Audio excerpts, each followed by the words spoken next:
Hey, hello, hi, welcome back to another voiceover edition, which I tend to do when I get really busy. So today I'm going to be talking about the ever exciting economic policies of the Soviet Union. Specifically, I'm going to be talking about the economic policies that were enacted basically in the early days of the USSR. So if you're ready, buckle in.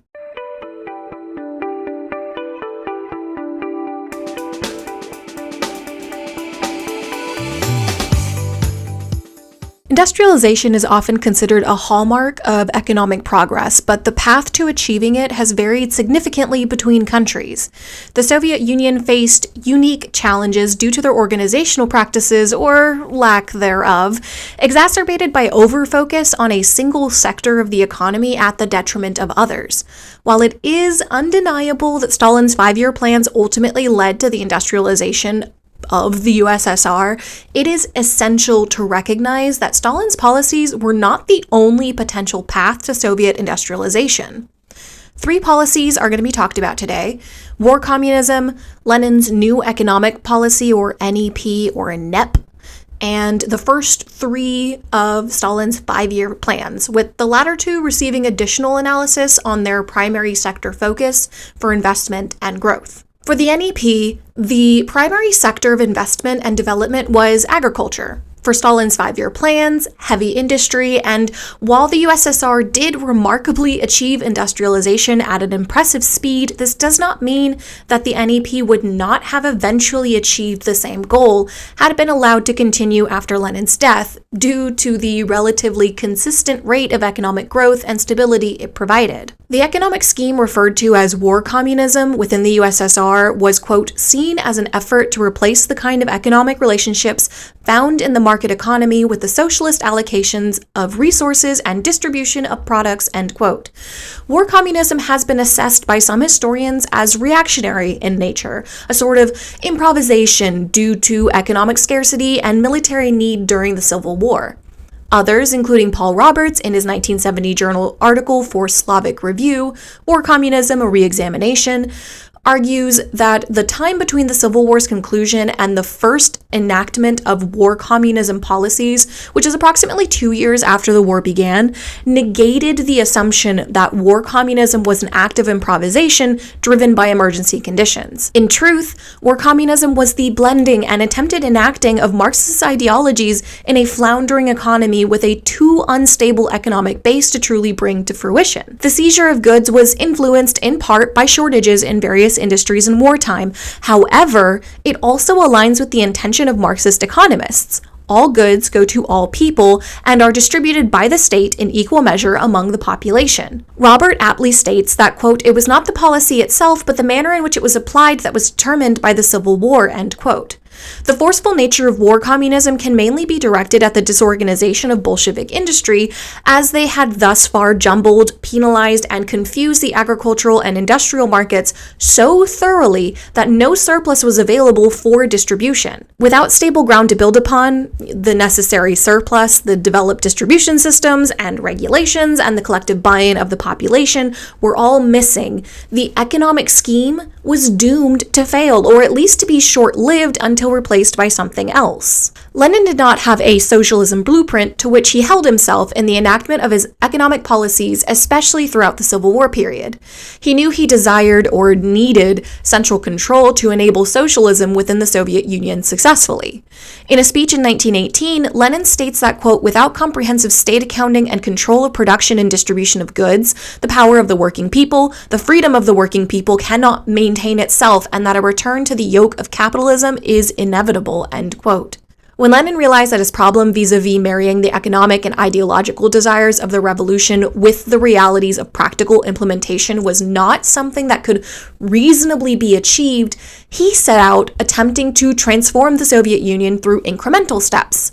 However, the needs of the state resulted in the enactment of the harsh and wide-reaching war communism, which was intended to be a temporary policy to begin with. However, this lack of a long-term continuation or development plan, exacerbated by the lack of said socialist blueprint and the dismal state of the economy, led to war communism eventually being replaced by the new economic policy, which was a distinctly capitalistic and therefore the antithesis to war communism, economic policy. The, quote, NEP means freedom of the market within certain limits, end quote. Limits that amounted to providing safeguarding by, quote, the regulating role of the state on the market, end quote. The NEP was a market economy with guardrails, erected by the government. No freedom to manipulate prices, but freedom to sell goods as the seller saw fit. In October 1921, Lenin addressed the All-Russia Congress of Political Education through a bulletin to explain his new economic policy. In the bulletin, Lenin discusses the necessity the government saw in enacting war communism and how it would, quote, provide the Soviets with the required quality of grain, which the government could distribute among the factories and thus achieve communist production and distribution, end quote. He went on to admit that the rapid and generally underdeveloped decision to move to true communism was unsound, and that a socialist gap period would have been necessary to achieve the end goal of true communism. This realization can be observed in the various changes in policy under war communism, as it eventually morphed into a pseudo-socialist, pseudo-communist policy over the 3 years of its existence. He then goes on to discuss the ways in which war communism failed, such as the hindrance of the, quote, growth of productive forces, end quote, agriculturally, and draws parallels between the Soviet Union's economic failure to military defeats, stating that they had, quote, sustained a more serious defeat on the economic front than any defeat inflicted upon us by Kolchak, Denikin, or Pilsudski. Is this word on the screen? The new economic policy, according to Lenin, was to become that socialist gap period, establishing many aspects of capitalism back to rebuild the economy, especially necessary in foreign trade, which he goes on to defend for much of the bulletin.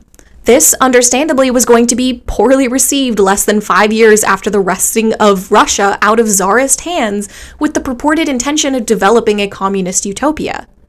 His recognition of the unpopularity of his new policy is likely why he spends much of the bulletin musing about the rules of economics, the very ABC of economics, as he puts it, and the steps he believes necessary to rebuild, which he needed to have accomplished before converting to true communism. 6 months prior, on March 8, 1921, the 10th Congress of the RCPB, Lenin introduced the new economic plan during the opening speech. He waxed poetic about how the people of the country had devoted as much of themselves as they could to the wartime effort, despite deteriorating technology and food shortages and the dismal distribution rate they had employed under wartime communism. It was at this Congress that he proposed a tax for surplus grain, the basis upon which the NEP was expected to grow. This taxation was, in essence, Lenin admitting that he was taxing something already in the possession of the people. However, unlike traditional taxation, which is currency-based, a small percentage of overproduction was to be collected at a set rate. Unlike under war communism, where all surplus grain was taken by force, this tax scheme allowed individuals to maintain their surplus rather than forfeiting it, but still allowing the government and eventually the greater population to benefit. Lenin knew that the tenets of war communism could not go on any longer due to the level of disrepair the country had fallen into and the lack of incentive to produce, agriculturally or otherwise, that it had sown into the people. He knew and stated in Part 6 of the 10th Congressional meeting in 1921 that the economic basis of the country could not change in a matter of few years, and that concessions, changes, and agreements must be made to have a chance at success. The new economic policy was his attempt at making what he saw were the necessary changes to policy and concessions to the people to foster that success. It has been suggested that the NEP was, quote, hastily introduced, end quote, in an attempt to reinvigorate the economy. But the change away from war communism was inevitable, and its introduction in early 1921 and subsequent adjustment throughout its time as the chief economic policy suggest otherwise. This was, as was mentioned before, among the first solid policies beyond everything is now controlled by the state to be enacted since the Civil War had begun. The NEP underwent many changes during its short stay as part of the economic system of Soviet Russia. These changes, quote, reflected a search for greater economic efficiency within the underlying framework, end quote. However, it is clear that these changes were less drastic pendulum swings than they appear at first glance. Changes in the NEP were generally beholden to two limitations. One, the previous economic institution, as it provided the starting point upon which the NEP was to build upon and thus is inextricable, and two, the law. The Labor Code of 1922 allowed individuals to sell their labor or to be self-employed, which opened the individual up to the freedom of spending or saving as they saw fit, which benefited the pseudo-free market economy built within the NEP. The Civil Code, which was enacted in 1923, distinguished between what is considered private, state-ran, and cooperatively owned properties. This, in turn, determined what entity controlled what property or industry, and each was beholden to its own taxation, employment, parceling, and production requirements.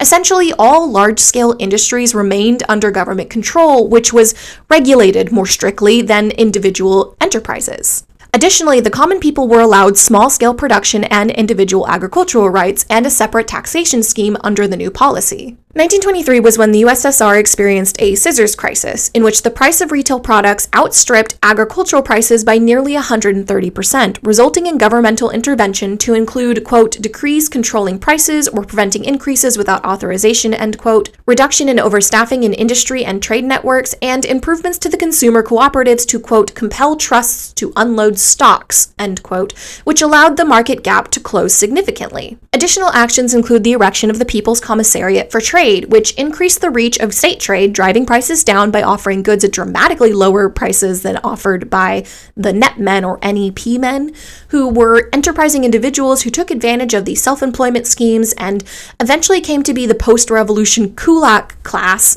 of the NEP period, the NEP period. These actions eventually stabilized the Russian currency enough that by 1924, the tax in kind was replaced by a traditional cash-based tax scheme. By 1925, the NEP recovered from the scissors crisis and reached a point where it had, quote, placed in the hands of the state a powerful weapon for controlling small-scale production, end quote. Capital in the private sector increased each year between 1925 and 1927, while at the same time the state achieved such a wide and complex trading network that managed to rival private trade through its control of manufactured goods as well as raw materials, employing a strategic goods starvation when it benefited straight trade the most. Peasants who had previously been landless were able to acquire land in the years after the revolution and outstripped state-controlled farms at a rate of approximately 98-1 by 1927, clearly to the benefit of peasants under the NEP. Quote, the average size of landholding fell and the extremes of riches and poverty diminished, end quote. This may have been to the benefit of the individual peasants, but the migration from traditional communities to village communities exacerbated the vacillating alliances of the peasant class. Peasants would swing between semi-proletarian and semi-petty bourgeoisie.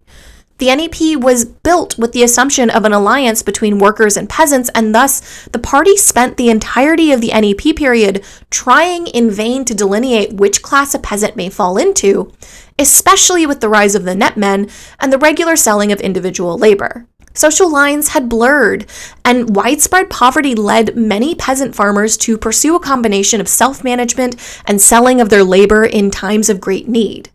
A lack of incentive to develop technologically and the desire to at least maintain a semblance of a tolerable quality of life, if not an improvement, proved to be a sticking point for the government in this period. For unlike war communism, productivity was not penalized, but a fear of government retribution and a tradition of subsistence farming meant most individual peasant farms had barely progressed technologically past their pre-war way of cultivation. Most peasant farmers had been reliant on horse-powered tools replaced by handheld wooden tools after the devastating loss through wartime and peasant protest of their horses. As a result, grain marketings continued to stay below pre-war figures, although not as dire as Stalin tried to claim in 1927, when he exaggerated the underproduction to be about half of pre-war figures. However, with exceptions, output grew every year. In the early years of the NEP, urban populations suffered significantly. The 1922 Labor Code had granted certain rights and hourly limitations to include an even more stringent limit for young workers, which made employers think twice before even hiring them. Unemployment was rampant and crime rates were high. The average wage of an urban worker dropped significantly, exacerbated by a new lack of social programs, though wages did rise steadily through the NEP years. Additionally, workers' unions negotiated for concessions to make up for the new lack of social services and the high price of goods. And the trade unions and various worker-based communities allowed for a new avenue for political education for future managers who could spread party ideologies from within, which was especially useful to the Soviet state, as this new cadre was, quote, no longer of the bourgeois origin, end quote. Throughout the years of the NEP, the government was faced with the same problems that many developing countries have to face: financing accumulation of capital, development after land reform, the role of peasants in said development, and how to strategize industrialization growth. The economy had not fully recovered, but it was on an upward trajectory by 1927. However, the NEP went against nearly every tenet of the Bolshevik ideals and therefore was unlikely to continue without the breaking of either the spirit of the NEP or the ideologies of the state. Thus, the end of the NEP was followed by political grappling and what has been called by historians as, quote, the Great Debate, end quote. The incremental stepping down of Lenin in the wake of his declining health and eventual death resulted in the state having to assess and address the economies and, inextricably related, the military's health of the Soviet Republic. How would the state address the aforementioned questions now that the primary proponent for the policy was no longer around? Through which mechanisms will any plans be made reality? What the Soviet government did know with certainty, however, was that technological advancements were necessary, and industrialization was of the highest importance to the advancement of the country. Lenin's health declined significantly towards the end of his life, which allowed for an increase in infighting, further splitting the party, which gave Stalin more opportunity to consolidate power and eventually become the leader of the Politburo. While one political wing within the government believed that the NEP should be continued for at least one generation, Stalin had been against the new economic plan from its inception. His criticisms of the plan were initially discreet, likely due to a combination of early respect for Lenin and a full understanding of the precarious position the opposition would have put him politically in if he spoke too loudly too soon. However, quote, scattered throughout his public statements of late 1920 and early 1921, there exists clear though discreet expressions of his disagreement with every element in Lenin's emerging reformation. In the months following Lenin's first stroke at the 12th Party Congress in April 1923, Stalin charged that the 2-year-old policy exposed the party to the corrupting influence of the NEP elements, end quote. He feared that the capitalistic influence had infiltrated the party, influencing Soviet officials and the Soviet people to eschew the socialist Mecca that they had ousted the Tsar in order to build. He referred to it as a dangerous epidemic and blamed the NEP for the rise in nationalism in that period. In short, Stalin viewed the NEP as an abandonment of militant communism and thus antithetical to the Soviet way of thinking and true Soviet way of life. Stalin believed that industrialization and collectivization were of utmost importance to the continued development of the USSR, and he believed that neither could be achieved under a corrupted capitalistic society. In 1927, the USSR experienced another crisis. Quote, peasant grain deliveries to official collection agencies began to drop off unexpectedly. The situation deteriorated quickly, and by the end of the year, it became apparent that cities would face a very hungry winter, and the regime's industrialization plans would be placed in jeopardy, end quote. In early 1927, despite overwhelming scarcity, the Central Committee reduced retail prices on manufactured goods. In September of that same year, the official price for grain was lowered, significantly lower than that of the private market. Farmers had so little to spend their money on due to the aforementioned scarcity of manufactured goods, they felt no pressure to sell until the set price for grain rose again. As a result, grain collection was well below predictions made at the beginning of the year. Thus, governmental intervention was deemed necessary. In the first year of the crisis, Stalin publicly rebuked the, quote, timid response of the government, pushing for swifter and harsher measures to be put in place as early attempts at restoring grain output and distribution were ineffective. By 1928, the Central Committee fully abandoned the NEP, putting pressure on local officials to seize control of all peasant grain stores, returning to a war-communism relationship with the peasantry. Predictably, although the seizure lessened the impact of the grain shortage in the cities, the productivity of the farms dropped dramatically. All of the goodwill and security generated under the NEP were now irrevocably reversed, and the peasant was once again in a state of unmotivated alienation. Between 1927 and 1929, the government routinely enacted emergency measures to address grain shortages, targeting rural capitalism and, over time, ultimately returning the USSR to a centrally controlled communist state, complete with collectivized and state-ran farms. Thus began the era of Stalin's 5-year plans. Sorry to leave you guys on a cliffhanger, if you can call it that. I don't really think it counts when it happened in the 1920s. But I am going to split this one into 2 parts. So I'm going to post the second part to this video essay next in about 3 weeks. Thank you guys for joining me on this one. I know it's a little bit longer than usual. I hope you guys enjoyed it. I might have already said that. I'm a little brain dead today. Brain's not working all the way. Anyway, at the end of this video, there are going to be some suggestions that pop up. One of them is going to be a link to my other video essays. So if you enjoyed this or think you might enjoy one of the other topics I've talked about, I highly encourage you to click through. And the other video is going to be whatever YouTube thinks you might be interested in at this time. If you decide to stick around, that's awesome. If you liked this video, please consider actually liking it, hit the little thumb button. Consider subscribing, perhaps. Ring that bell or whatever the heck it is I'm supposed to say. I don't know. Like and subscribe, please.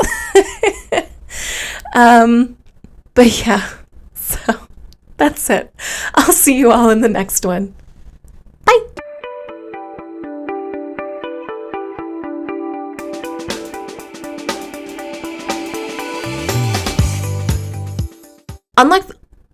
Unlike under war communism, mama.